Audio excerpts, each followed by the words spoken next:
on today's StoryBeat. It's the producers. We're in Chicago, and the orchestra plays the first song, and they get to the end, and everybody applauds. And then they all look at Mel Brooks. And Mel turns to me and he says, "Doug, surprisingly good."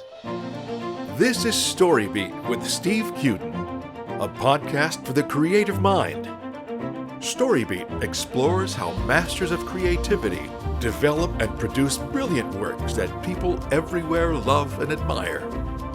So join us as we discover how talented creators find success in the worlds of imagination and entertainment.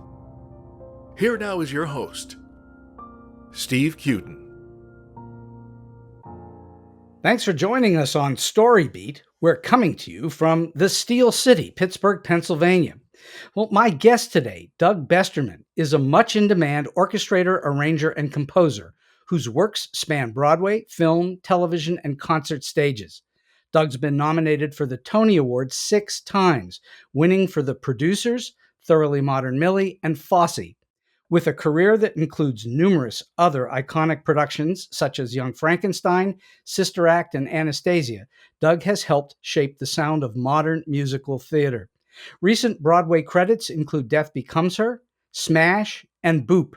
Internationally, his work has been heard in London, Berlin, and Hamburg in productions such as Rocky, Sister Act, Charlie and the Chocolate Factory, and Guys and Dolls.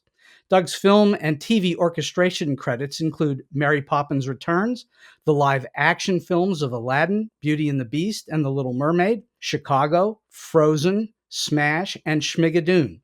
He's contributed to countless live broadcasts and award shows, including the Oscars, Tonys, Emmys, and Kennedy Center honors. As a composer, Doug has written scores for Breathe, Little Did I Know, The Big 1-0, and the new musical Crumbs. His arrangements have been performed by extraordinary artists, ranging from Barbra Streisand to Beyoncé, and by ensembles including the Boston Pops and the U.S. Military Academy Band. Doug continues to champion musical storytelling across all media, including through the Arrival Arts Initiative. For more, please be sure to check out dougbesterman.com. So for all those reasons and many more, I'm deeply privileged to welcome to StoryBeat the exceptionally multi-talented orchestrator, arranger, and composer, Doug Besterman. Doug, welcome to the show. Thank you, Steve. Very happy to be here. Well, it is a great pleasure to have you here. Trust me. So let's go back in history just a little bit. When did you first start paying attention to music and to how orchestrations and arrangements affect what we hear? I have a memory of being in first grade, and we used to have music class in the cafeteria. And I remember going into the cafeteria, and the music teacher had a record player. Remember those kids? And she put the needle down, and it was the instruments of the orchestra. This is a violin. This is a flute. And I remember thinking to myself, pay attention. You need to know this. Wow. So I guess I was 5 or 6 years old. So wow. You knew back then that was really going to be something in your life. I have no idea how I knew that, but for some reason, I have of that very specific memory. So yeah, I begged for piano lessons at age 5, and I was, I started identifying myself as a musician when I was in around 8th grade.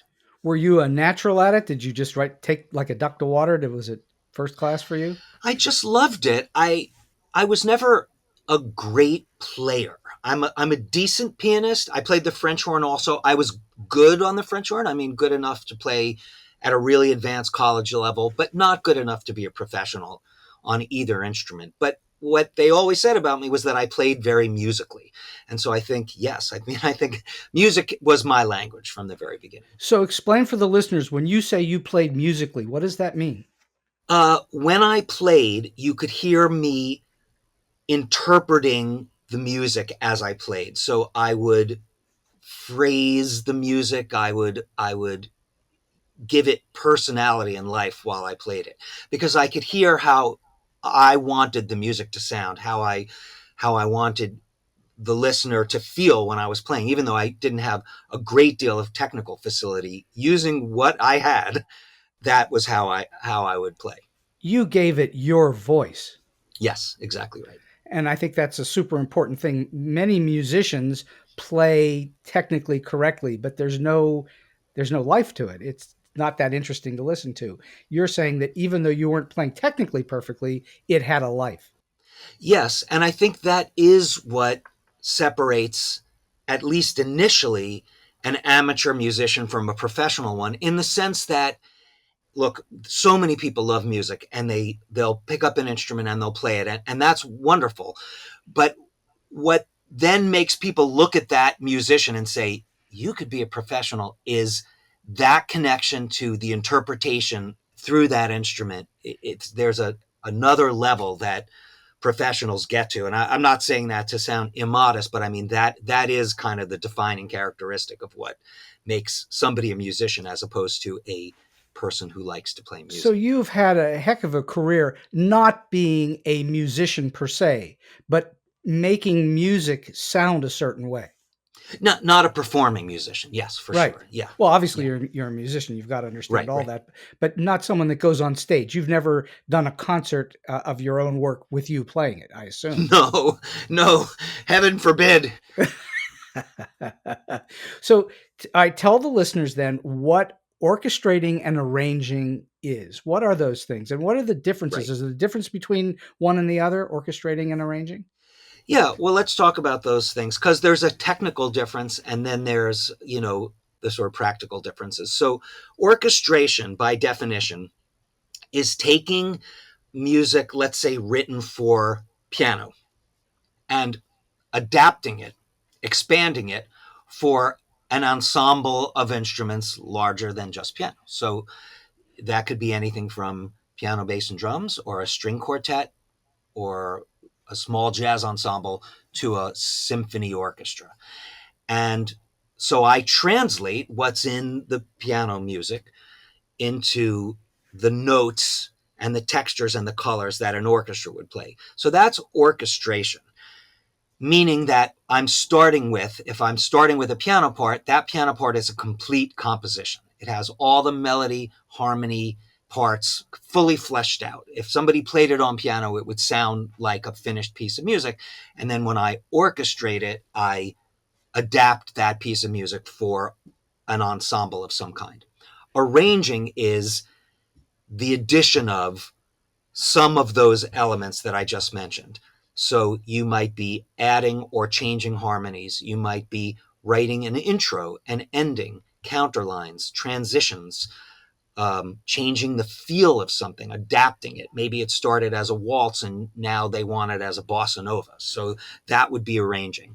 And so in years past, when arranging was a skill that you saw regularly in commercial music, let's say, there was a title called a commercial arranger. That was a job description. And so, but that was kind of interchangeable with orchestrator in the sense that arrangers also then would orchestrate their arrangements. And so they might be referred to as an arranger, but really what they were doing was orchestrating. In musical theater, where I generally work, we call it orchestration, but it involves arranging. So it's actually kind of the reverse of that. It's very rare that I will get a composition that is utterly complete where I don't need to write anything additional. And in fact, I'm generally hired because they want me to do whatever I think is right to make that music the best it can be. It's the taking the music and actually adding the various flourishes and changes within it that elevate it to another level. That's what I always think of it as. Is that accurate? Yeah, it gives it a particular polish, which is, I think, what you mean, but also, and we can talk specifically about musical theater, but it's really true in any genre. When you hear music on piano, it's piano music. Now, you might recognize a certain type of music, like if someone is playing ragtime or something like that, you think, oh, that's kind of old-timey. But if somebody's playing a standard, what makes that standard sound like the 1930s or the 1940s or the 1950s or the 1990s? Well, that will involve the orchestration, the choice of instrumentation, the choice of figures, the kinds of harmonies, that sort of thing. And that is a lot of the time what I'm asked to do, is to put music in a period. To give it some kind of sense of where it belongs. It's not just a piece of music. It has time Right. specificity to it. I Right. think that that's really a unique skill, and obviously you're very, very good at it. Where did you get your training? I studied at the Eastman School of Music, and I Pretty good studied. school. I had an incredible 4 years there, and I studied under a professor named Ray Wright, who started the jazz and contemporary media program at Eastman. He's no longer with us. He passed away in the 80s. And he trained, an incredible roster of musicians. And I went there because I had heard of him. And while there was no undergraduate program in arranging per se, I knew that I could put something together. And I ended up studying 7 out of my 8 semesters with Ray. And it was that education really prepared me for a career as a commercial arranger. That's really what he taught. And then, of course, you get out into the world and you learn everything else you need to know kind of on the streets. Well, isn't that true for all of the arts, where you learn a Of course. certain amount of foundational stuff in a school, and then you really learn it by doing it? Yeah, of course. Of And course. there is no substitute for going out and actually doing it. That's for certain. Um, when you talk about the piano, do you do your work on a piano or a keyboard of some kind, or do you do it on other instruments? Yeah, I'll work at the keyboard. I use a computer notation program for my orchestrations. And so I can hear a kind of a very simplified playback if I want to. And for the first 10 or 15 years of my career, I didn't have that. So I was just writing with pencil onto paper. So I never got any feedback from my score other than what I heard in my head. But it's nice to hear things, to hear a playback, because it helps you proofread it. So I can tell if there's a wrong note. If I entered something incorrectly, I can hear it right away. So I became a lot more accurate as an orchestrator when I could hear the playback. So your playback includes you're playing the various different instrumentation within the keyboard. You're playing violins and horns and so on. Is that correct? Yeah, I can choose to listen to it that way, or if I wanted to, I could hear it just played back as all piano or something like that. But yeah, generally speaking, I try to make it sound as nice as I can. But it wouldn't fool anybody. You wouldn't think you were hearing an orchestra Hmm. when I'm working in the notation. So And the piano itself, whether on the keyboard or however you're doing it with a real piano, the piano has, as I understand it, and please correct me if I'm wrong, most of the orchestra within its keys, that you can hear the orchestra in a piano, as opposed to, let's say you were going to work on with a clarinet. It doesn't have the whole orchestra in it. Am I correct by saying that?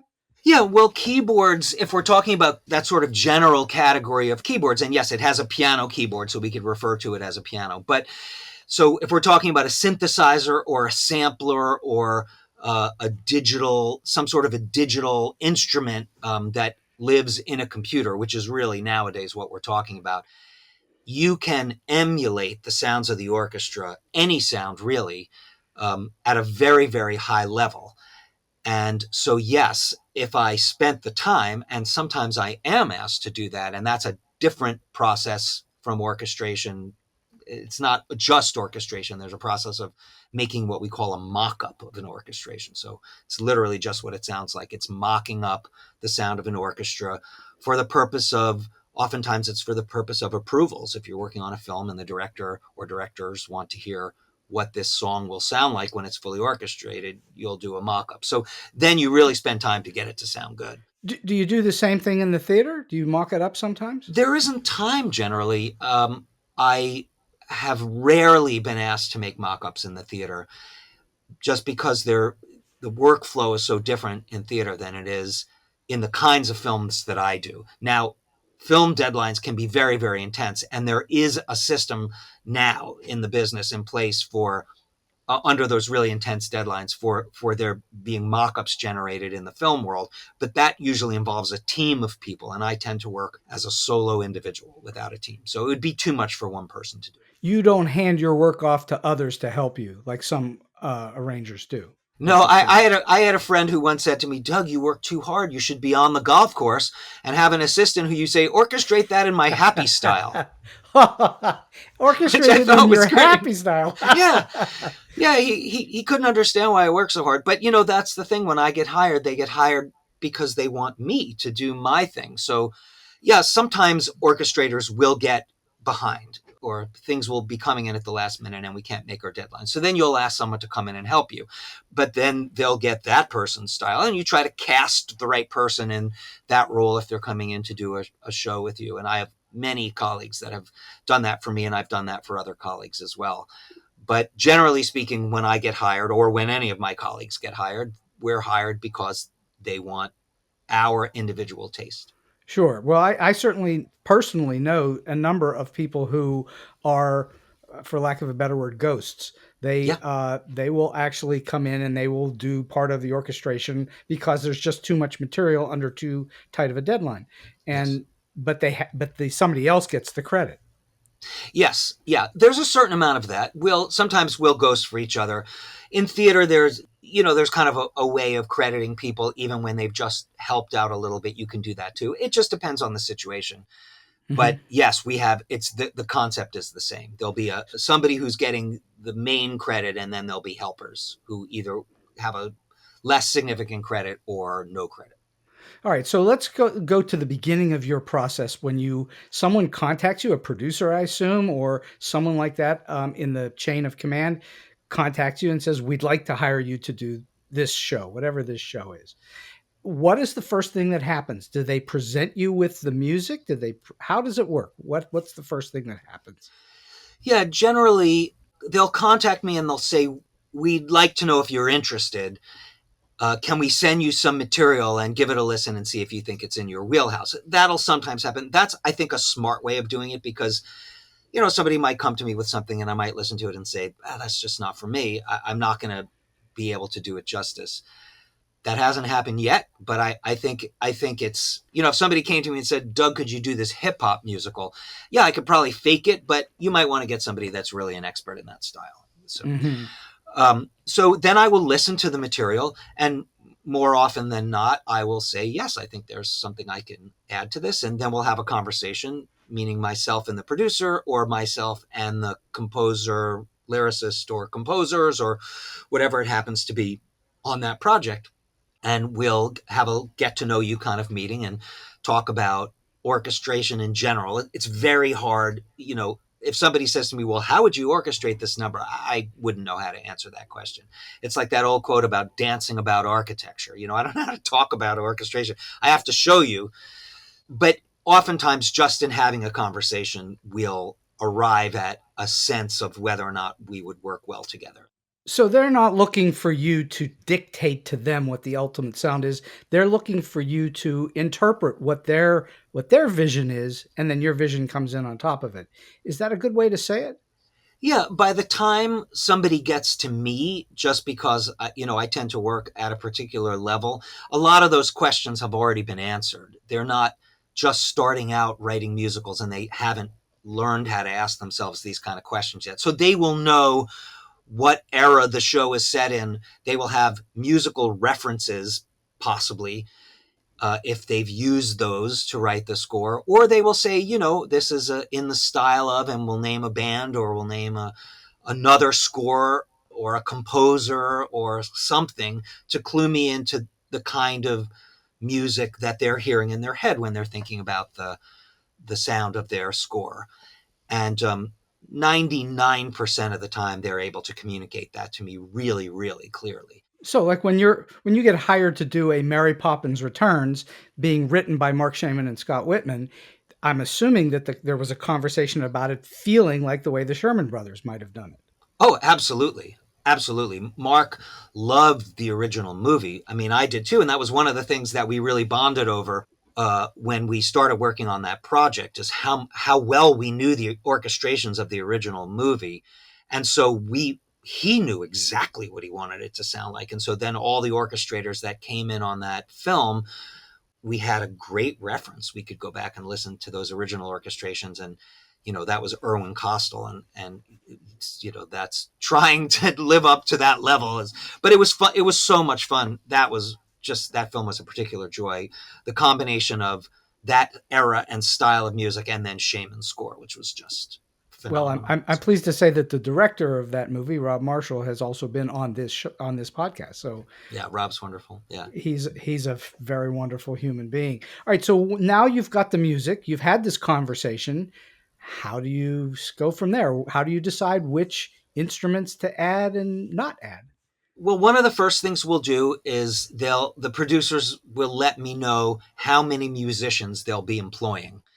And that generally has to do with the size of the show. And without getting into a lot of inside baseball about musicals and musical theater, they're different size theaters, which hold different size audiences, have different size orchestras associated with them. So, and it really has to do with ticket sales. If you have a bigger theater, you can sell more tickets and make more money and afford to hire a bigger orchestra. So they've kind of standardized that in New York.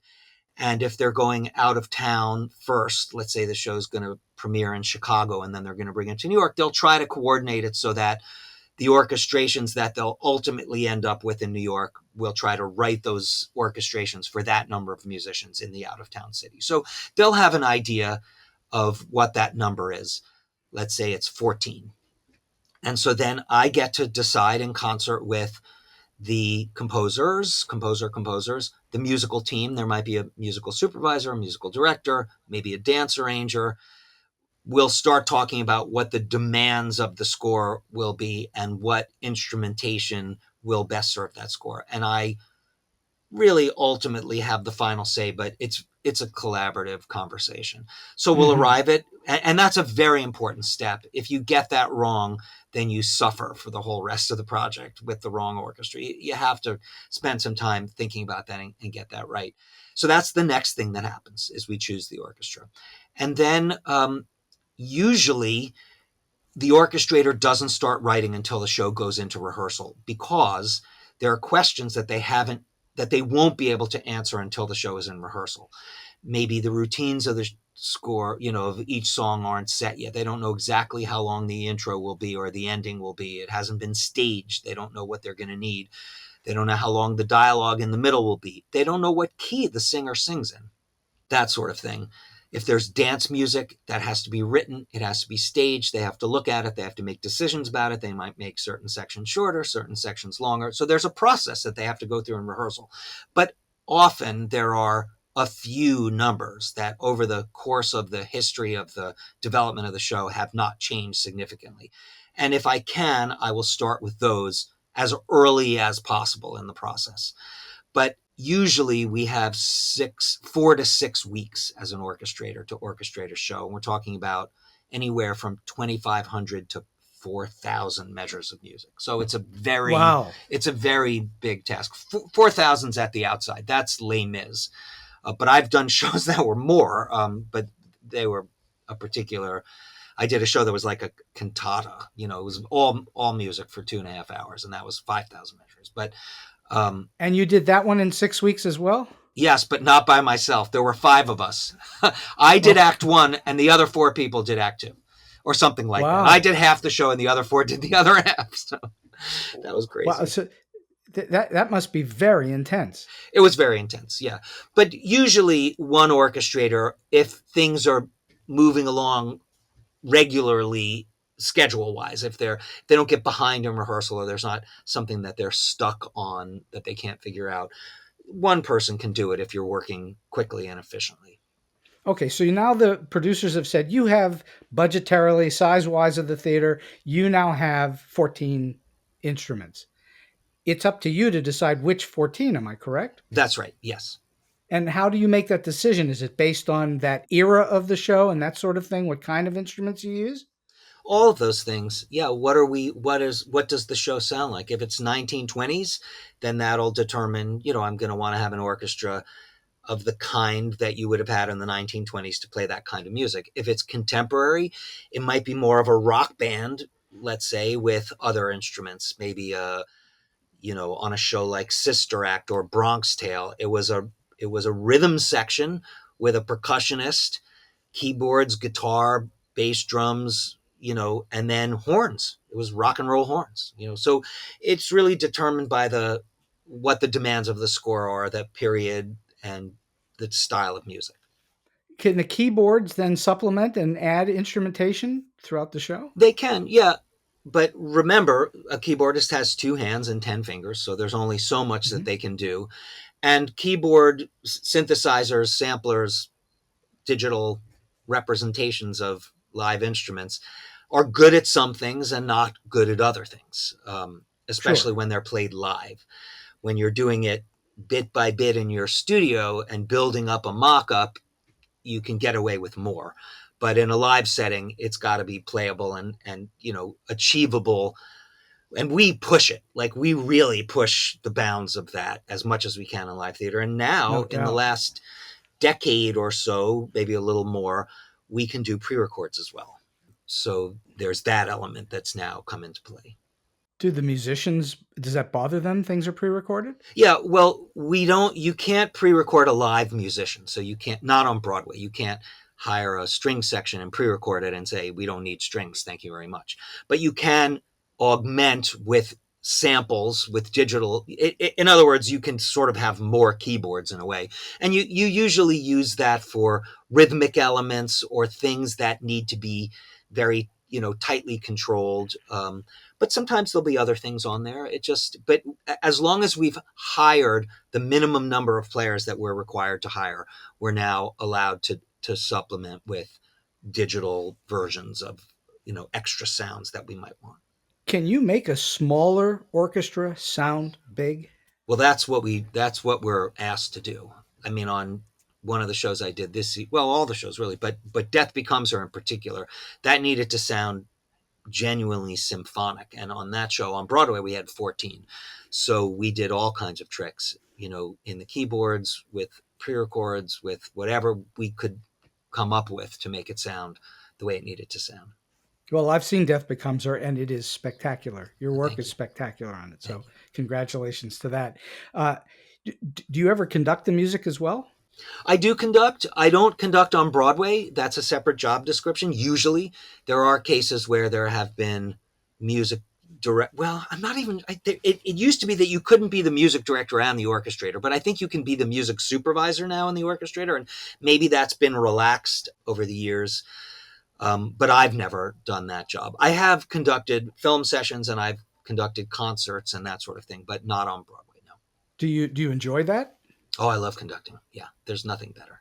I've never stood on that center of the orchestra like a conductor does, but I've been told by people who do conduct that there's virtually no sound like it that you can reproduce with all the instruments facing you and coming at you at one time. It's really true. And also, strangely, the podium is the worst place to hear an orchestra. Like, you want to hear the orchestra from where the audience is sitting. But in a recording studio, if you're doing a film or something like that, you may be wearing headphones, but if you take your headphones off and you listen to what's happening in the room, it's magical. It just sounds glorious. Mm-hmm. Do you do anything differently now than when you started that is sort of become your routine? But when you started, you didn't know what you were doing. Now you do things repeatedly that you never did when you started. For sure. I think you could say that. Anybody can say that about any job where they sort of learn and grow and improve in that job. Any trade, any skill. When you start as an apprentice plumber, I'm sure you do all kinds of ridiculous things. And then 20 years later, you look back at your 20-year-old plumbing self and say, what was I thinking? So I think it's absolutely the same idea. Of course you get better. And many people in the arts, most people in the arts, I think, we hear the ideal thing in our head and we're always trying to get closer to that thing that we hear. And part of learning to orchestrate is learning to listen to what you've orchestrated accurately and say, how does that match this image, this perfect image I had in my mind? Did I achieve that or not? And if not, why? What could I do better or differently next time? So you have high standards then. I would imagine that the average audience member has no idea what's missing from your perspective. They're hearing something that's wonderful and beautiful, and that you're hearing something different than them. I have unachievably high standards. It'd be impossible to ever get it as good as I would like it to be.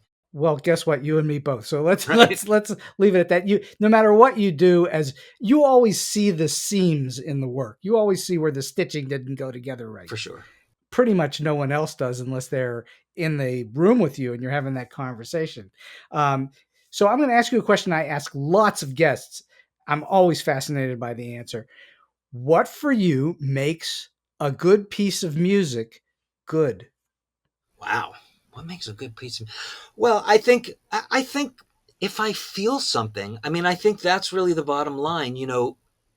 It's interesting because lately I've always been fascinated with the science of mixing music in the recording field, and so I with YouTube, it's so wonderful, and you can listen to interviews with anybody on any subject now. So I over the last 5 years or so, I've been listening to a lot of music mixers talk about what they do, and the number one thing, the top people, what they say is their job is to bring out the emotion in the music. And when they get their mix to the point where they're starting to feel something, either they want to move or they feel a certain emotion, or it's just connecting on that heart level, then they know that they've done their job. And that's, to me, if a song makes me feel something. I mean, I might also, if the song has something that tickles my ear in a particular way, that just kind of tickles my brain, tickles my ears, something fun. But is a song good? I think it's about whether it makes me feel something. It's a visceral reaction Yep. that you have to it. Yep. And I think that that's really true. And music, I think, more than any other part of the arts, without exception, is the one thing that is purely emotional.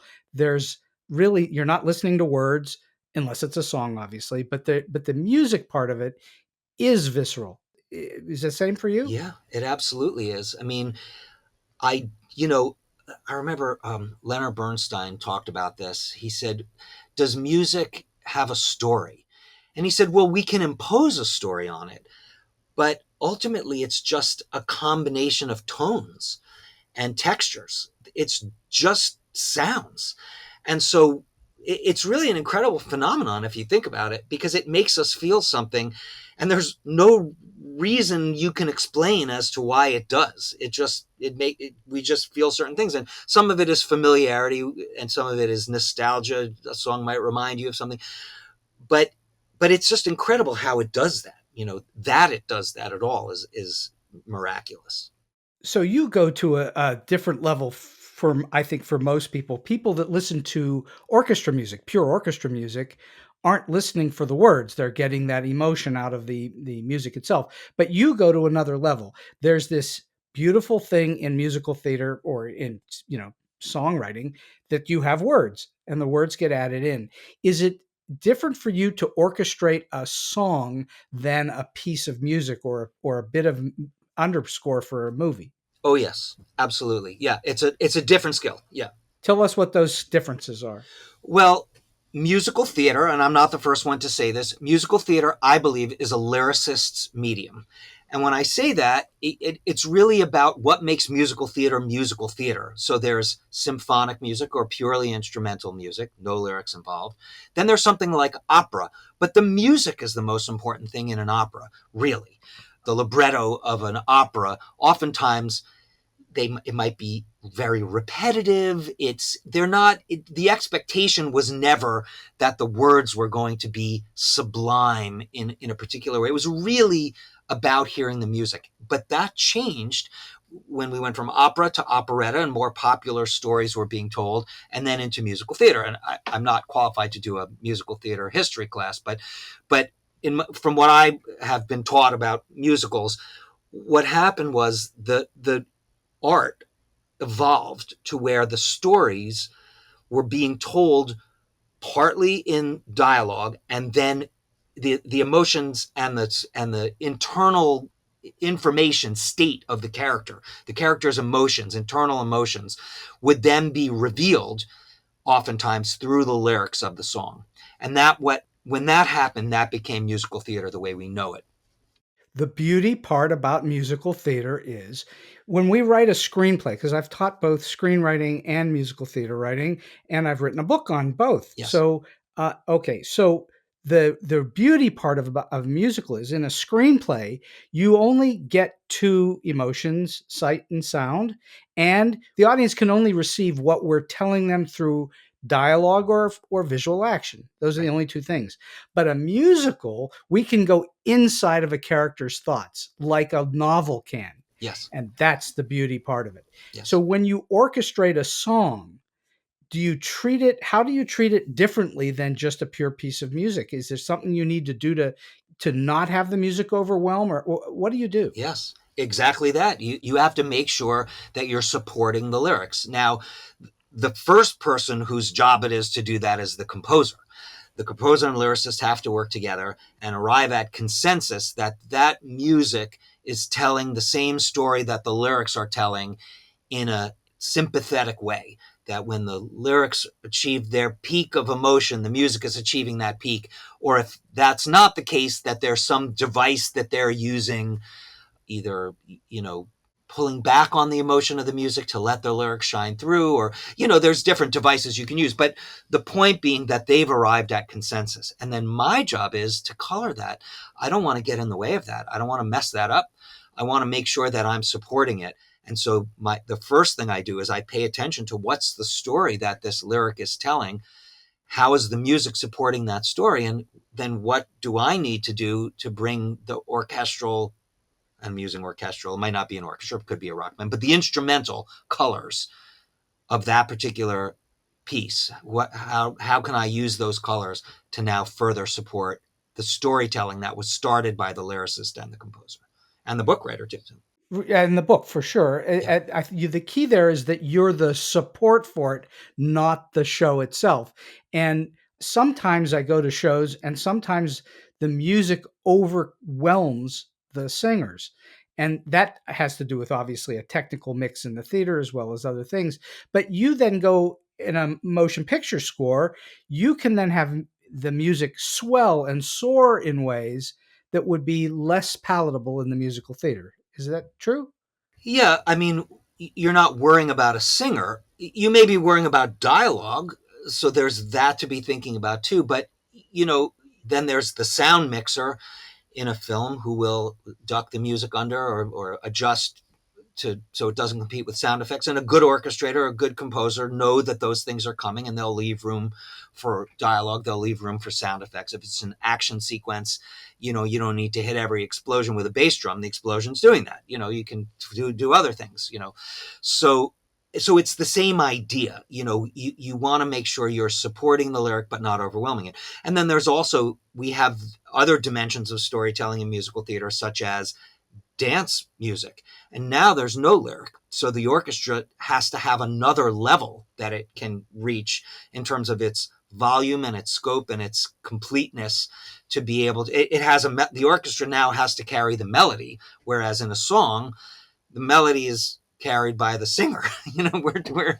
You might double it occasionally, but if you didn't, there'd still be a melody there because the singer would be singing it. Whereas in an overture, in transition music, in dance music, now the orchestra has to cover that melody also. You just said something incredibly important. Frequently in a song, the singer is carrying the melody, and what the orchestration isn't the melody at all. Exactly right. It's running separate from it so that it harmonizes with the singer. Right. Yes? Supports.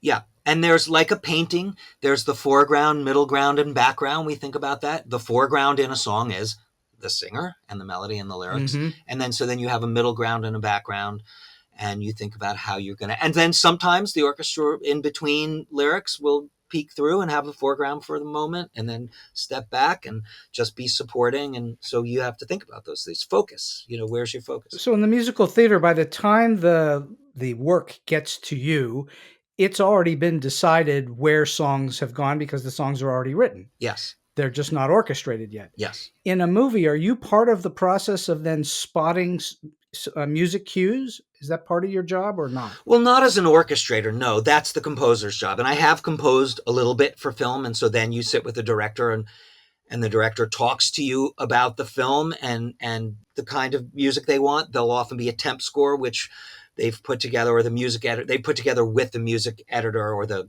picture editor. Often it's the picture editor. And so you'll have some idea of the kind of music that they want, but that's a composer's job. Now, an orchestrator you might get to hear some of the temp, I guess. It's possible. I can't think of an instance where I have, but maybe I have. But no, that would be above our pay grade. But mm-hmm. Hopefully the composer is communicating that information clearly to the orchestrator. And in my experience, that's usually been the case. What's the most unusual instrument you've ever used? Uh, I wrote, well, it was a keyboard version of it, but I wrote for the theremin. That's, that whistling sound that you play with your hands. Yeah, exactly. Good vibrations, that sound. I've written for theremin. And I think actually the guy who, when they made the keyboard sound, he had an actual theremin and he sampled it. So that was pretty fun. Well, that certainly makes sense because that's a truly unique sound. You know Yes. that sound Yes. above everything else. Yes. You've also had this amazing career in which you've worked with some just truly outstanding writers and directors. Yes. Composers and so on, and directors, including people like Mel Brooks and Susan Stroman and Rob Marshall and Shaman and Whitman and Flaherty and Aarons and even my former writing partner Frank Wildhorn. You've worked with all these folks. Yes. What do you think are one or two great lessons you've learned from those types of folks while working with them at the top of their game? That's a great question. I think more and more about what we've already been discussing, which is how to support the lyric. Oftentimes I will learn if I've made and I'm making air quotes, if I've made a mistake in my orchestrating, it's generally because I've either misunderstood something that was happening in a lyric or I haven't colored it the way that the lyricist expected. So really learning to pay more and more attention to the lyrics. And I learned a lot about that from Lynn Ahrens, because Lynn is just a great fan of music in general. But when she hears something that doesn't work for her, she can explain it as a lyricist in a way that an orchestrator can understand. And immediately you go, what was I thinking? How did I not do that, Lynn? So she, yeah, that's definitely something I've learned. From directors and choreographers, I've learned about size and scale, how to, where you need to put your foot on the gas and where you need to take it off the gas. That there's peaks and valleys in, working with choreographers and dance numbers. There's peaks and valleys in dance numbers. It's not just a straight build from the beginning of the dance to the end. There's peaks and valleys. So you have to pay attention It's to storytelling. It's storytelling. You're Yeah. telling story with the whole piece, but the music is also telling the story. Yeah. The first big Broadway show I orchestrated was a revival of Damn Yankees. And this was the fall of 1993 at the Old Globe Theater in San Diego. And Rob Marshall was the choreographer.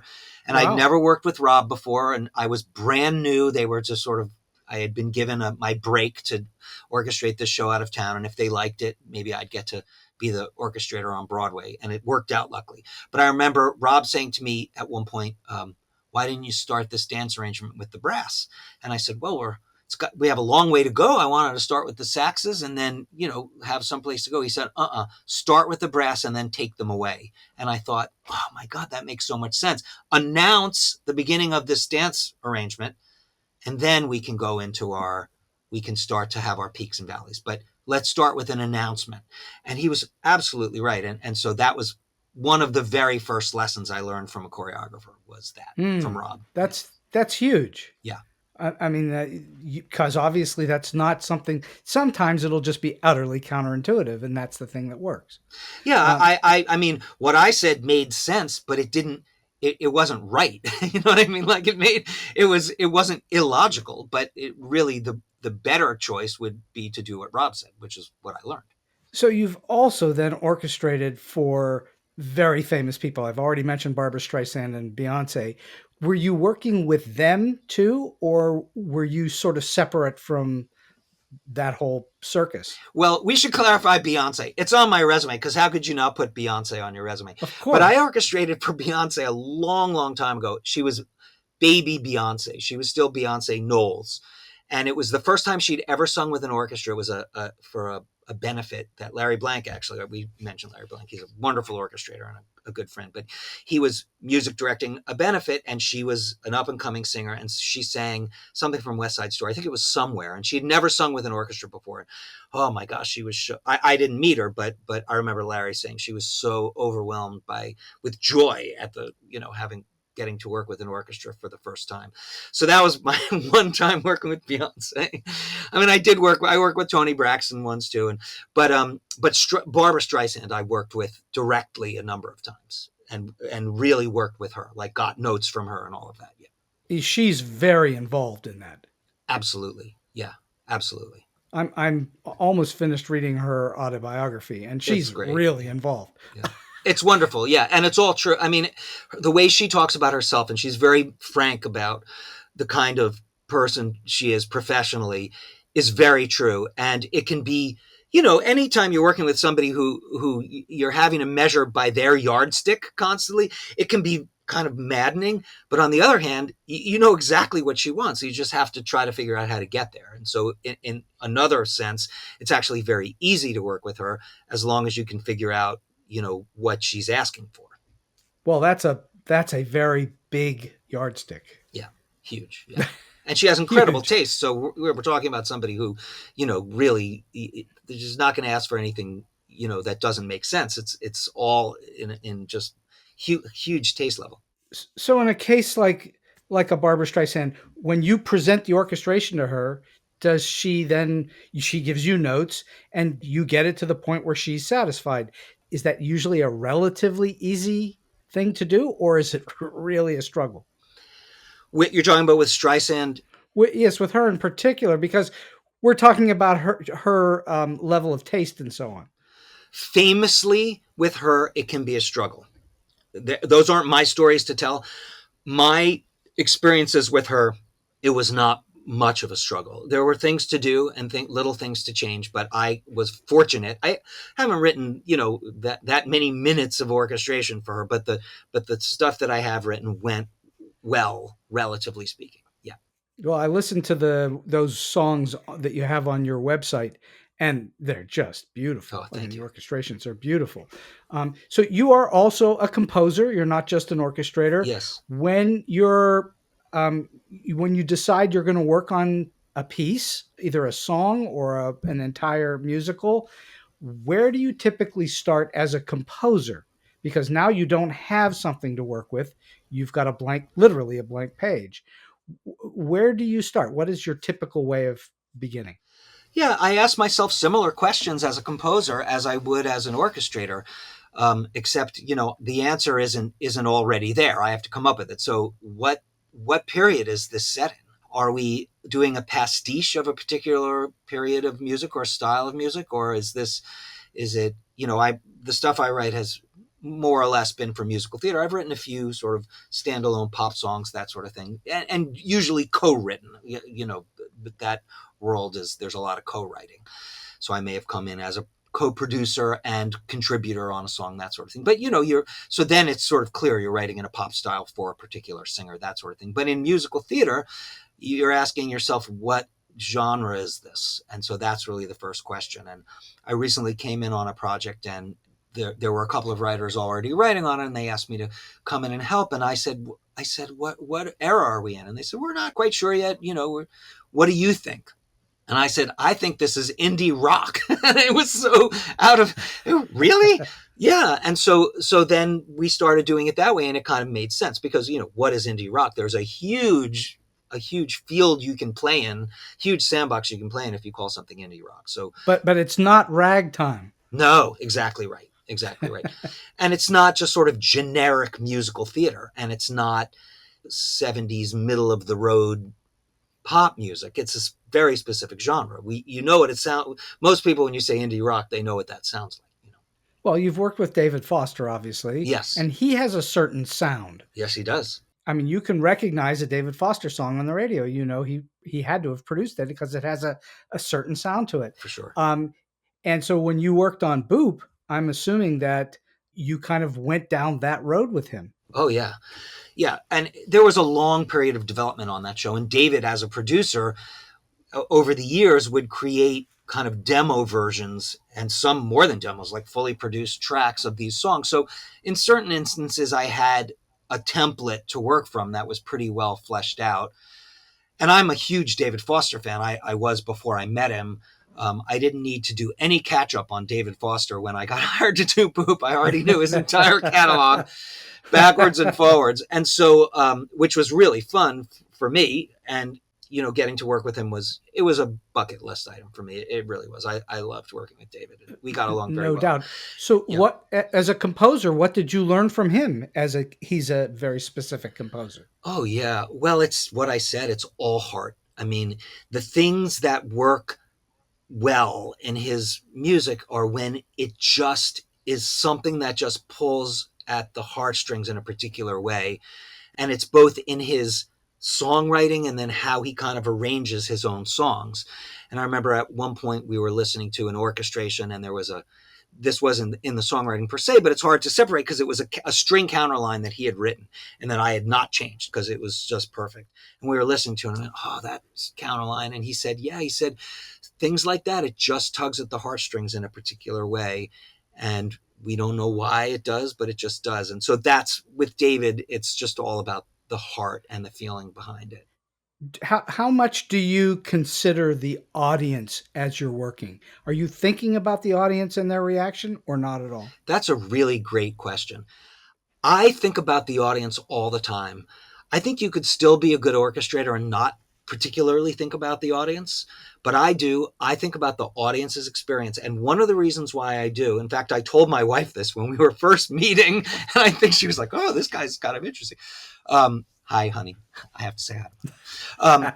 I think about the audience because I enter the theater the same way the audience does as an orchestrator. I come in through the main doors. I mean, I might enter through the stage door, but then I come out into the theater, and when I'm listening to a show in previews, I'm in the audience with the paid theater goers. I'm not on stage. I'm not in the orchestra pit. And so I see everybody come into the theater and they're excited. They're dressed in nice clothes. They've just gone out to dinner. They've gotten a babysitter. They've paid for transportation and parking in New York, which is like another dinner. And this is an important event for them. And they are doing that. They have put their resources towards this moment because they want to be taken on a journey. And I absolutely think about that journey that we're taking them on as a team. Every person in that theater is contributing to that journey. And so, yes, absolutely. So that informs what you're writing then.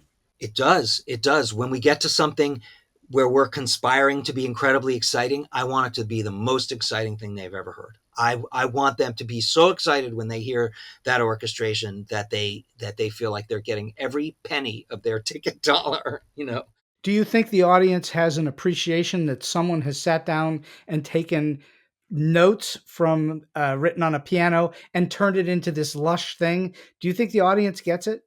No, not at all. I don't think they do at all. I think most audience members aren't aware of not only the job of orchestration, but, the light programmer that made the lighting perfect and all the other jobs that are involved in theater, but particularly orchestrators. I think even people in the business don't know what an orchestrator does sometimes. It's a very mysterious job. It's like an editor in movies. If you're noticing the editing, they didn't do a good job, usually. Right. Sometimes you want that, but not most of the time you don't want to know it's being edited at all. Right. And sometimes they'll get it wrong. They'll say, they'll love something about the music that's really the score they're loving, or they'll think that they're loving the score and they're loving the orchestration, or they're loving the style of music or the way the band is playing, and they'll say, oh, those orchestration. And it's really, not that the orchestration, anything wrong with it, but what they're really loving is the band. So it doesn't matter in the end, whatever it takes to get the audience there, that's what you do. That's whatever that is. I think that's absolutely a superb way to put it. Tell us a little bit about what the Arrival Arts Initiative is. Yes, I get to talk about my wife now. So my wife, Alita, and I, she's a performer. For years, we've been talking about wanting to have a home essentially outside of New York, within an hour of New York, but on that property to have a facility where we could develop musicals, essentially. For me, it's the music in musicals. For her, it's maybe choreography, it's readings of musicals, that sort of thing. So we've had this idea of having a facility. Then we got the idea for Arrival Arts. And Arrival Arts came out of some experiences that I've been having in the last few years. We talked about this earlier, my incredible perfectionism in terms of the music, feeling like we were in the music and sound world in terms of the process of once you get into a theater and you start putting the music, the orchestrations and the orchestra together with the rest of the production elements, we're always a day late and a dollar short. And that's just how it is. And it's been that way forever. And I thought, well, maybe there's a way to do this better. And I started thinking about how can we center the development of music at that stage where you're thinking about orchestrations and sound design. How can we center the development of music in musicals and create a process in advance to both give ourselves more time and also to be able to delve more deeply into the development? And so that was suddenly Arrival Arts came together when we had that idea. And so it's really two things. It's a container for the development of music in musicals, where you can go and essentially workshop the orchestrations, and even potentially with the involvement of the entire music team and potentially the sound designers as well, because if we're a day late and a dollar short, they're $1.50 short. They just are always behind the eight ball. Right. And then along with that is the notion of a recording studio space, which we call Studio Origin, which is right now my facility where I'm sitting talking to you, but eventually we imagine it would be a residential facility, a place where you could go and visit, possibly stay over and have a retreat and work on music for a period of time, like you do when writers go to have a retreat where they work on the book, music, and lyrics. We could do that there as well, but we would have the ability to really dig into the sound of the music. And that's what Arrival Arts is. We're in a very early stage.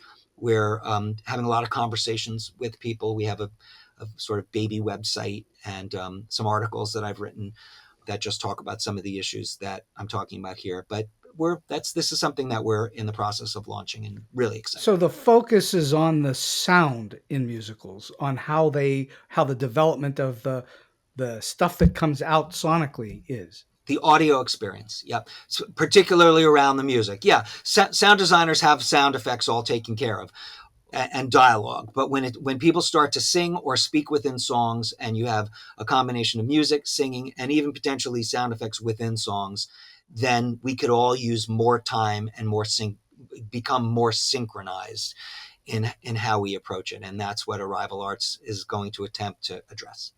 And the technology has changed drastically over time. Yes. For singers and for the way things are mic'd on stage and so on. And then the speakers and how they surround you, et cetera. Yeah. That's really evolved over time. That's very different than 40 years ago. Yes, we have, in terms of the technology, we have Ferraris that we could be driving in terms of the sound system and the musical equipment and the technology and the know-how. And we just don't have the time to get them above 30 miles an hour most of the time. We just don't have the time. So there's a way to do this better where everybody's skills could be really utilized. Yeah. So they could walk into you could walk into the theater with things already developed out that currently are only being developed once you walk into the theater. That would be the idea. And I couldn't tell you exactly what that process is, but I know that there's a process that we could have. Mm-hmm. Oh, there's definitely no doubt. It would be like you could go and tech your entire tech. Although here you're talking about the music part of it, the audio part of it. Yes, but there's a lot of tech involved in it that we never have time to do that we could do. So that would be part of it. Yeah. Sure. Yeah, of course. Famously, when you're working on a musical locally, because I'm on the board of directors of a small musical theater producing company here in Pittsburgh, and typically the orchestra doesn't come in till the very last second. So that has to all get jammed in at the last second. It makes it much more difficult. Yeah. So you understand exactly. The orchestra comes in, you turn the sound system on, and you take what you get. You tinker a little bit, as much as you have time for. But we're talking about a Broadway show with really high ticket prices. Come on, man, we can do better. That's my feeling. We can do better. ticket prices, well, that's for another conversation. That's just completely out of control, in my opinion. So I've been having just one of the most fascinating conversations I've had in a long time for just over an hour now with Doug Besterman, who is one of the greatest orchestrators on Broadway ever, and in movies too. And we're going to wind the show down a little bit. Doug, I'm wondering, in all of your experiences, beyond the stories you've already told us, can you share with us a story that's either weird, quirky, offbeat, strange, or just plain funny? I don't know. Orchestration's not a particularly funny job. But there's a couple of, I'll tell a couple of quick stories. One was obviously working with Mel Brooks. There was a lot of funny in the room between Mel and the cast. And, there was a lot of pitching of ideas in an appropriate way. So flash forward now to the Sitzprobe, which it's a German word meaning sing through, or it's like a rehearsal where you're just singing with the orchestra without moving around on stage. You're in a rehearsal room generally, and you're listening to the orchestra play and singing along with them. And that's the day where an orchestrator presents the orchestrations to the creative team at large. And it's an important day for the orchestrator and an exciting day for the cast, because now they go from their little piano and maybe drums to the technicolor world of the orchestra, which is really exciting. So it's a big day. So it's the producers. We're in Chicago, and the orchestra plays the first song, and they get to the end and everybody applauds. And then they all look at Mel Brooks. And Mel turns to me and he says, "Doug, surprisingly good." And it turns out that that's a kind of a Mel Brooksism, but it just really, it broke up the room. And I wasn't sure whether to be embarrassed but it was Mel being Mel, but he was obviously very happy. Well, he should have been very happy. Yes. So that's one story. Another fun moment was when I was doing the revival of How to Succeed that we did in the 2010s. I forget what year it was. This was with Daniel Radcliffe playing the main character, famously the actor from Harry Potter. And he comes to the first orchestra rehearsal, and he's never, this isn't the Sitzprobe, it was just one of our regular rehearsals, but he was invited to come. And somebody gave him a baton because it looked like a magic wand. And so we thought that was funny. But he looks at me, and I'm older than I look. We aren't on camera for this, right? This is just audio. So, but anyway, I'm 60 years old, but I look younger. So this was more than 10 years ago. So Daniel turns to me and he goes, "Man, I thought you were going to be some old geezer, but you're just a young punk." I didn't know what to make of that, but that was a fun moment. He wanted a gray-haired, look like Stravinsky or something. I don't know. Maybe he thought, I was going to look like George Martin in his later years or something. He thinks of an orchestrator. So that one. No, you're a young-looking guy. That is for sure. All right. So last question for you today, yes. Doug. You've given us a gigantic amount of advice along the way here, but I'm wondering if you have a single solid piece of advice or a tip that you like to give to those who are starting out in the business, or maybe they're in a little bit and trying to get to that next level. Yeah, I think I'll fashion my advice for people who want to orchestrate for musical theater, or really any kind of orchestration. And it was advice that was given to me by my teacher, Ray Wright, who we spoke about, but also Don Sebesky offered kind of similar advice in one of his textbooks. He was a fantastic orchestrator, arranger, legendary. And it's that everything that you write, get it played, listen to it with live musicians, however you can, which means say yes to any opportunity you're given to write something for live musicians. Then record it, which is now super easy to do. It used to be, you had to have your cassette and maybe it would sound terrible. Now you have it's just on your phone. Record it, then go home and listen to it over and over again with your score in front of you. And now here's Don Sebesky's advice. With a big red pen, circle the things that didn't go the way you thought they would and figure out why. And the next time, try to improve those things. That's my advice. Orchestration is not something you can do in your head. And it's really not something, if you're planning to orchestrate for real live musicians, it's not something you can do on your computer. You got to hear things played in a room by people. And that would be my advice. do it, have things played, record it, listen very analytically to your work, make notes, and then have a list of things that you want to improve every time. That's the best way to learn. I still do it. I think that's absolutely spot on advice. That's really important advice. And it holds true for the playwrights as well, to listen to it, to get people to say your words, as well as singers to then listen to people singing the songs as well. So all of the above, but I think that that's really valuable advice. Yeah, it's important to do it afterwards, because in the moment, you may just be swept away by the fact that people are playing your notes, the way a writer might be swept away with the fact that people are saying their words. You have to get through that moment and listen to what's really happening. And that you can do later on, listening to a recording. And for some people, that's really hard to do because they're afraid that they're going to mess with something that they think works, and they're not being critical enough. I think that happens frequently. It takes a long time to be able to learn to step outside of yourself in those moments. I still struggle with it. It's hard for me to be critical of something I'm hearing of my own for the first time, because I'm still trying to understand what I've just heard and compare it to what I heard in my head, and was it successful? And so it's much better if I have time to reflect on it. And that's really what I'm suggesting. I think that's fantastic advice. Doug Besterman, this has been one of my favorite shows on StoryBeat. I'm doing this 8 years. This is just right at the top of the list.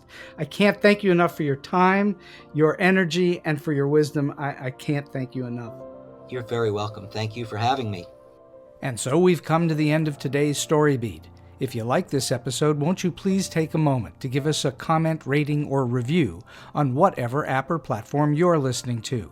Your support helps us bring more great StoryBeat episodes to you.